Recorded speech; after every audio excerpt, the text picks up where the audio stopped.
நேற்று காலை முதல் பார்த்தீங்கன்னா, தமிழக அரசியல்ல ரொம்ப பரபரப்பான சூழ்நிலை நிலவுச்சு. இதுக்கு காரணம் பார்த்தீங்கன்னா, முன்னாள் நெடுஞ்சாலைத்துறை அமைச்சர் ஏவா வேலு தொடர்புடைய பல இடங்கள்ல தமிழ்நாடு லஞ்ச ஒழிப்புத்துறை அதிரடி சோதனை மேற்கொண்டாங்க. இதுக்கு முக்கிய காரணம் கடந்த திமுக ஆட்சியில் நெடுஞ்சாலைத்துறையில் பல ஊழல்கள் நடந்ததாக லஞ்ச ஒழிப்புத்துறை கண்டுபிடிச்சிருக்காங்க. அதாவது சாலையே போடாமல் ஒப்பந்ததாரர்களுக்கு பணப்பட்டுவாடா செய்யப்பட்டிருக்கு.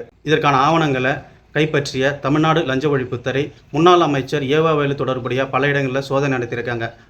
11 பேர் மீது எஃப்ஐஆரும் பதிவு பண்ணியிருக்காங்க. அதில் முக்கியமான நபர் பார்த்தீங்கன்னா முன்னாள் அமைச்சர் ஏவா வேலு. இந்த நிலையில் தான் லஞ்ச ஒழிப்புத்துறையின் ரேடாரில் சிக்கியிருக்காரு எதிர்க்கட்சி தலைவர் உதயநிதி. உதயநிதிக்கு நெருக்கமான இடங்களில் லஞ்ச ஒழிப்புத்துறை சோதனை செய்ய தயாராகி வருவதாக வெளியாகி இருக்கும் இந்த தகவல் அரசியல் வட்டாரத்தில் பெரும் பரபரப்பை ஏற்படுத்தியிருக்கு.